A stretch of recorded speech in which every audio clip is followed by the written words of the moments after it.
1971 সালে আমি নিজেই একজন ক্যাপ্টেন ওলি আহমদ হিসেবে শেখ মুজিবুর রহমানের কাছে দূত প্রেরণ করেছিলাম এবং জেনারেল ওসমানী সাহেবের মাধ্যমে কথা বলেছিলাম। আমরা বলেছিলাম বিদ্রোহ করতে রাজি আছি, বেঙ্গল রেজিমেন্টের 5টা ব্যাটালিয়ন, ইপিআর এর সদস্য, পুলিশ সহ পাকিস্তানিদেরকে অতি সহজে আমরা পরাজিত করতে পারবো। উনি আমাদেরকে উত্তর দিয়েছিলেন এক ইয়াহিয়া খানের পরিবর্তে অন্য ইয়াহিয়া খানকে এখানে আনতে চায় না, অর্থাৎ তৎকালীন পূর্ব পাকিস্তান বা বাংলাদেশের প্রধানমন্ত্রী হইতে চান নাই, তিনি হইতে চেয়েছিলেন পাকিস্তানের প্রধানমন্ত্রী।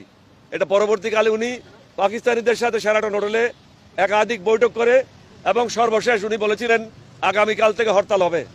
অর্থাৎ তিনি যে স্বাধীনতা আসবে বা আমরা যুদ্ধ করব এগুলি তিনি কিন্তু তার চিন্তায় ছিল না, তিনি এগুলি কারোর সাথে আলোচনাও করে নাই।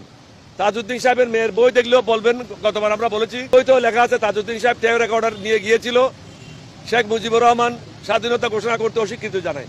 আমি সর্বপ্রথম বিদ্রোহ করি শহীদ রাষ্ট্রপতি জিয়াউর রহমানের নেতৃত্বে এবং জিয়াউর রহমান সাহেবকে নিয়ে রেডিও স্টেশনে যাই, ওখান থেকে বাংলাদেশের স্বাধীনতা ঘোষণা করা হয়। এটাই প্রথম বাংলাদেশের স্বাধীনতা ঘোষণা ছিল, এর আগে কোনো ঘোষণা হয় নাই। আপনারা আমরা সবাই পুরা জাতি একটা যুদ্ধের মধ্যে গেলাম আগস্ট জুলাই মাসে। এই যুদ্ধটা কার বিরুদ্ধে হলো? এই যুদ্ধটা হলো আওয়ামী লীগের বিরুদ্ধে। আওয়ামী লীগের বিরুদ্ধে যুদ্ধটা কেন হলো? তারা পুলিশকে অন্যায়ভাবে ব্যবহার করেছে, অন্য প্রশাসনকে অন্যায়ভাবে ব্যবহার করেছে, জনগণের সাথে মুখোমুখি করে দিয়েছে, দেশকে ধ্বংসের দিকে ঠেলে দিয়েছে, দেশ দুর্নীতিগ্রস্ত হয়েছিল, আমাদের বহু ছেলে মেয়েরা হতাহত হয়েছে, প্রায় 1,500-এর উপরে আমাদের ছেলে মেয়ে মৃত্যুবরণ করেছে। অনেকে বলে কয়েক হাজারের বেশি হবে, যার কোনো হিসাব নাই। যেগুলি পড়ায় দেওয়া হয়েছিল 15,000 বা 20,000-এর উপরে বিভিন্নভাবে আহত হয়েছে। সুতরাং এরপরে আমরা মনে করি 1971 সালে জামাত ইসলাম মুক্তিযুদ্ধের বিরোধিতা করেছিল, তারা পাকিস্তানের হয়ে মুক্তিযুদ্ধে অংশগ্রহণ করে নাই। সেদিন আমরা তাদেরকে নিষিদ্ধ করেছিলাম।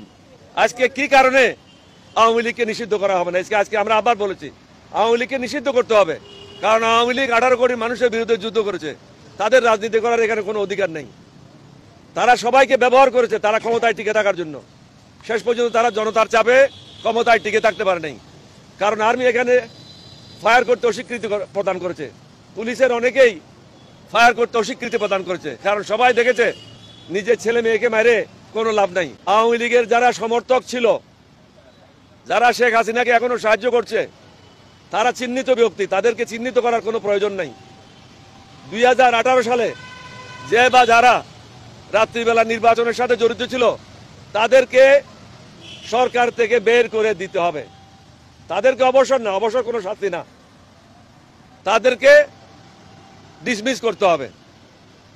আরো একটা পয়েন্ট দিয়েছি যেটা ওনাকে এক্সপ্লেন করা হয় নাই, কারণ উনি, আমরা মনে করেছি যেহেতু লিখিতভাবে আমরা দিয়েছি প্রত্যেকটা পয়েন্ট এক্সপ্লেন করার দরকার নাই।